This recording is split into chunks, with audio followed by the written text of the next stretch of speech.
Hey, what's up guys? How y'all doing today? We are about to get into my top 10 best scenes in One Piece list. Before we start though, I just want to say this is my personal list, and also a few of my choices were placed due to personal biased opinions.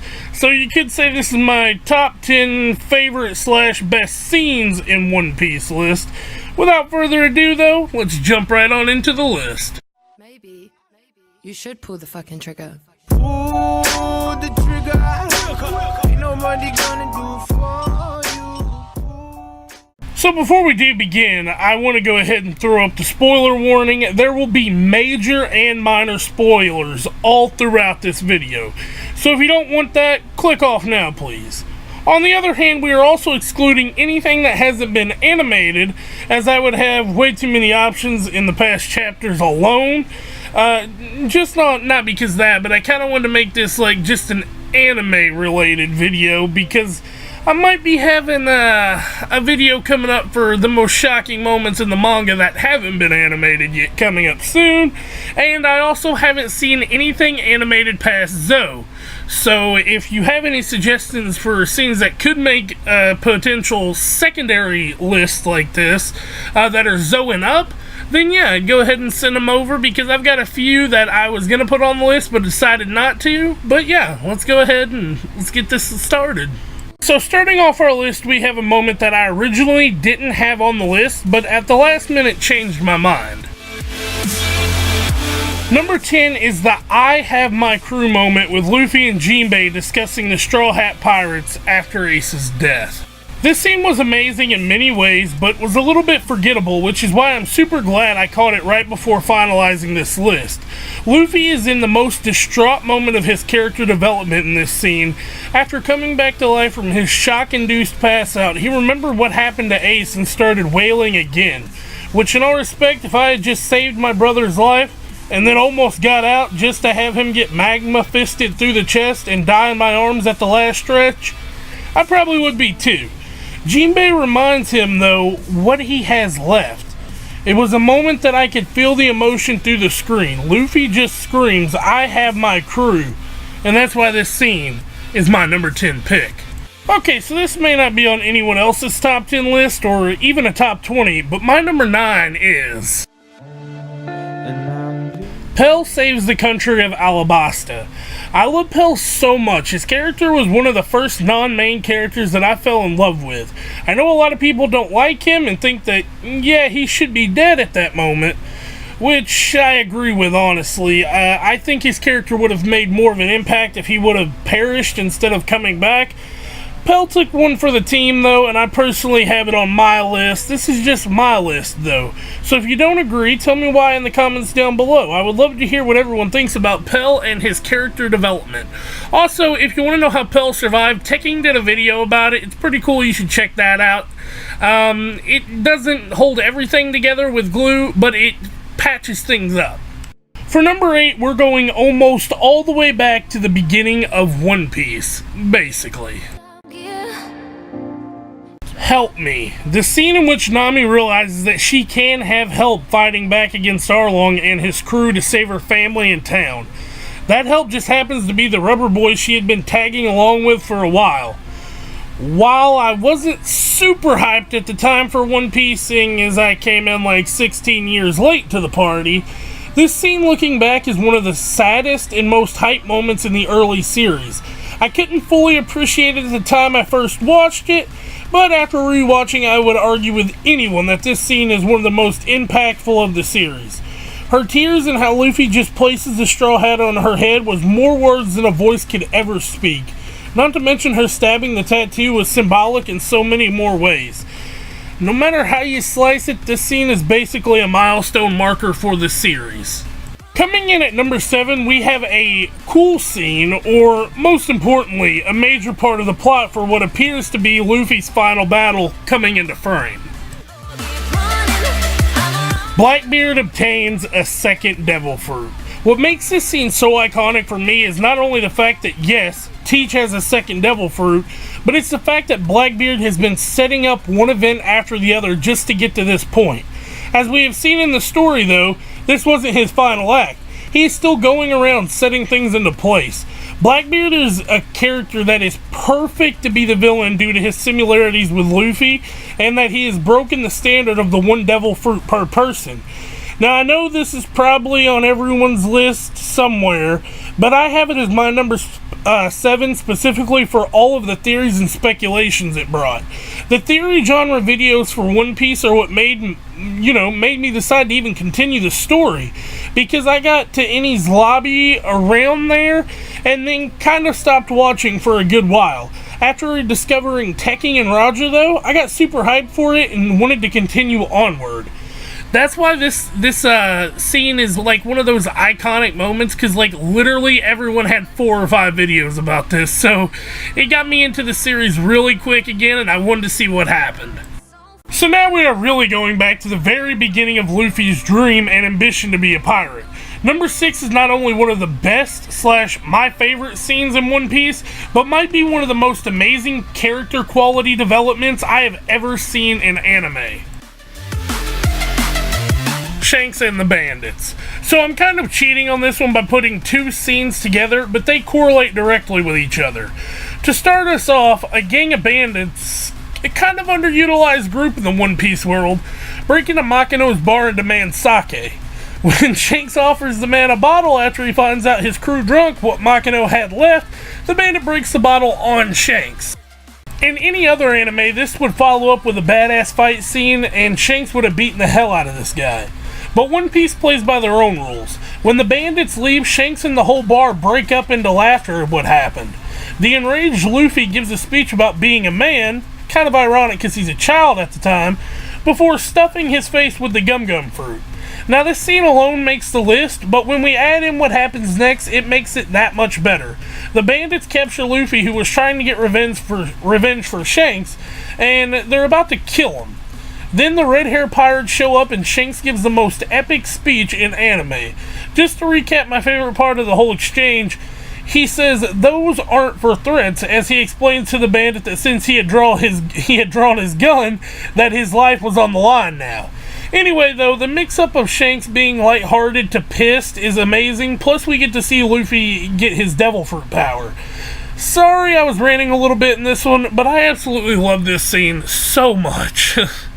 Halfway through the list, huh? Well, I guess it's time for a classic moment in One Piece that most fans can agree on 100%.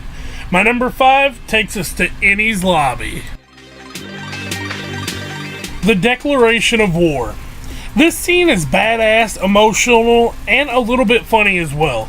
As Robin has given up hope on her life and existence, meaning anything to anyone, we set the perfect scene for Luffy to save her, but what was really amazing about this scene was the words beforehand. Luffy has Usopp shoot down the government flag, declaring all-out war on the world government. In One Piece fashion, though, that isn't enough. Luffy makes Robin say she wants to live, which if you haven't seen the story, you won't know why it's so impactful, but then again, why are you on this list if you haven't seen One Piece? The true magic of this scene, though, as any One Piece aficionado can tell you, is Sniper King. He's the best character in the story, and I'm sorry I labeled the man as Usopp earlier. That was disgraceful, and I wish I hadn't done it. All jokes aside, though, this scene deserves its spot in the list, no matter how you put it. So now we reach the second scene coming from the war. As it was just as shocking, but not as impactful to the story, I put this scene at number 4 over Blackbeard obtaining the second devil fruit, because this is just my personal list. My number 4 is Shanks Ends the War. Shanks showing up is always a pleasant surprise for the community. This wasn't one of those moments that we thought we would see Shanks pop up, or at least I didn't. He came in and told everyone that if they wanted to keep fighting this useless fight, that his crew would be their enemy. At that moment, Sengoku made the proper decision to end the war and help the injured men of the Marines. Shanks also got the permission to handle Ace and Whitebeard's funerals. A scene that happened along with this was Ben Beckman stopping Kizaru, and most people say it's just due to Kizaru's laziness, but I think he knows of Ben Beckman's power and knew that even if he was stronger, it would be a good fight that he couldn't afford at that moment.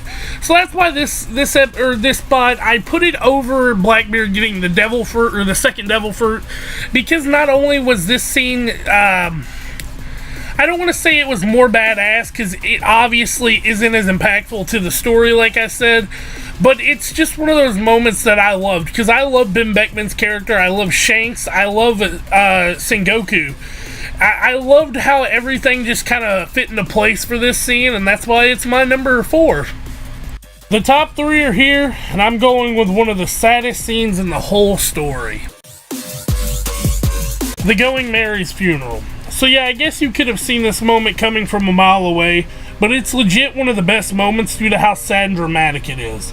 The Mary carried the Straw Hats as far as it could, then protected them and gave them one last ride to safety on its last leg. The ship was around for the whole first part of their journey and had its personality of its own.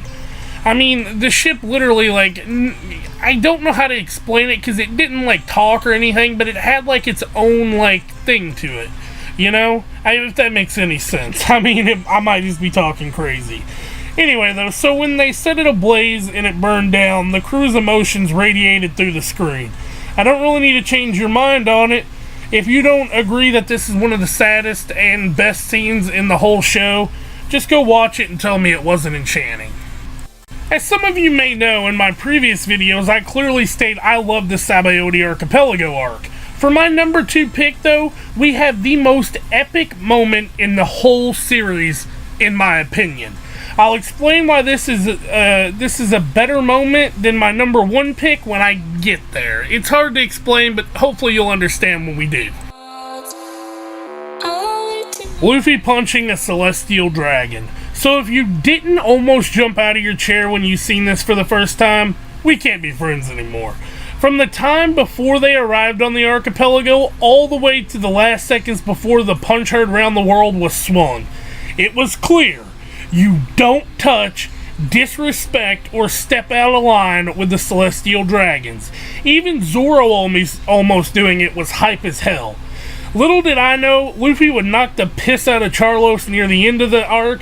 This also brought about Kizaru and all the warships arriving at the island, which was epic in its own right.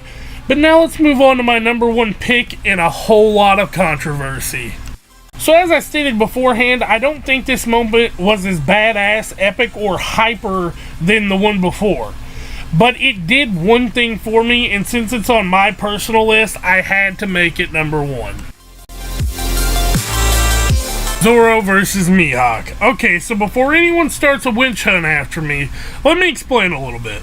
While most people would think that, yeah, okay, this is a cool scene, but it's my favorite scene for 4 major reasons.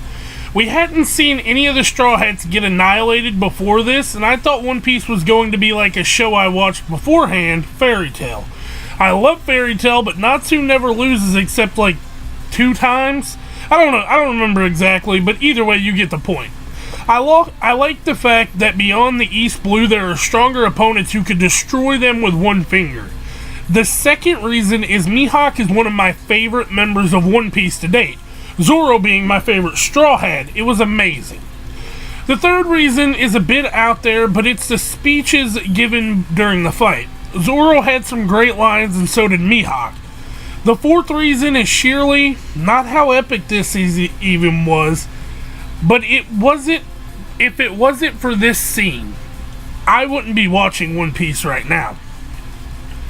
I would have gave up on the series and not looked back, but this scene made me want to watch more. It stopped me, and like I was like, maybe this scene or this series does have something to offer down the road. I want to see Zoro get stronger and beat Mihawk.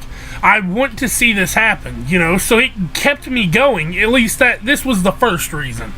Later on down through the series, I got a whole lot of other reasons to watch, like I stated with Blackbeard. But anyway, I binge watched like 22 episodes after this, and I couldn't get enough of it.